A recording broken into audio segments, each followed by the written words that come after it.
There comes a moment in life when you pause at the bottom of the stairs or at the edge of your bed in the morning, noticing that familiar stiffness in your knees or the gentle ache settling into your lower back. And you wonder when something so simple started feeling so heavy. And if you've quietly begun to fear that every passing year might be taking more mobility than it gives back, you are not alone. And you are certainly not without hope, because many people reach this same crossroads and discover that the path forward isn't about pushing harder, but about moving smarter. And sometimes the very routines we've trusted for years, like those daily walks around the neighborhood, need a little support from exercises that wake up the muscles time has gently quieted. As we age, our bodies naturally lose muscle fibers, joint lubrication slows, and balance signals between the brain and feet don't fire quite as quickly, not because something is wrong, but because our system is conserving energy, adjusting, protecting us in the way nature knows best. Yet these tiny changes create stiffness, slower gait, and that uneasy feeling that your legs aren't as steady as they once were. Light scientific studies show that once we reach our 60s and 70s, the muscles responsible for stability, the hips, glutes, and deep core, start doing less work during walking, which means walking alone often isn't enough to keep them strong. But the beautiful truth is that the body responds quickly to gentle, intentional movement, and even 5 simple exercises can help you stay youthful, steady, and capable, without strain, without gym equipment, without feeling like you're trying to become someone you're not. One natural daily remedy that blends strength, balance, and circulation is what I'll share with you now. Not a supplement, not a strict routine, but a set of movements that feel more like nurturing your body than working it.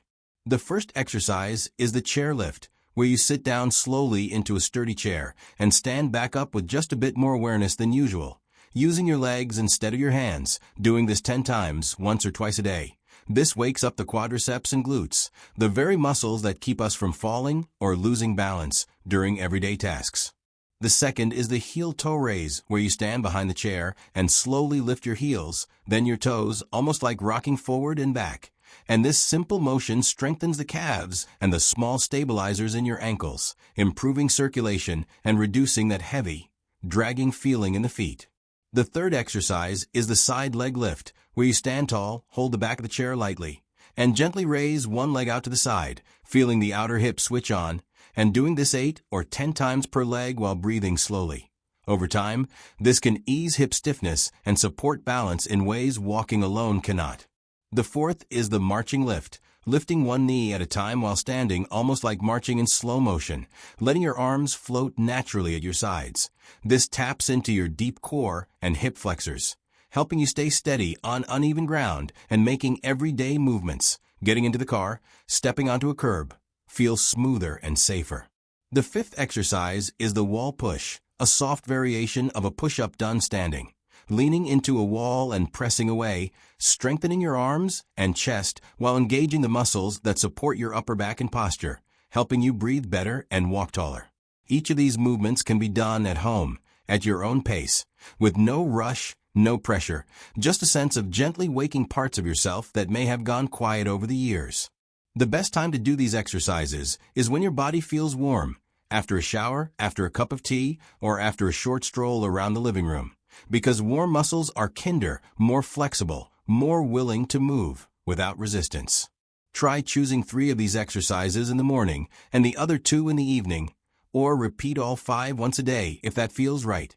What matters most is consistency, kindness to yourself, and noticing even the smallest changes. Within a week or 2, many people describe feeling lighter on their feet, sensing a new spark of strength in their thighs, or realizing they can rise from a chair without bracing themselves or pushing off their knees. Some notice their posture becoming more open, their breathing easier, the tension in their lower back softening as their core begins to support them again.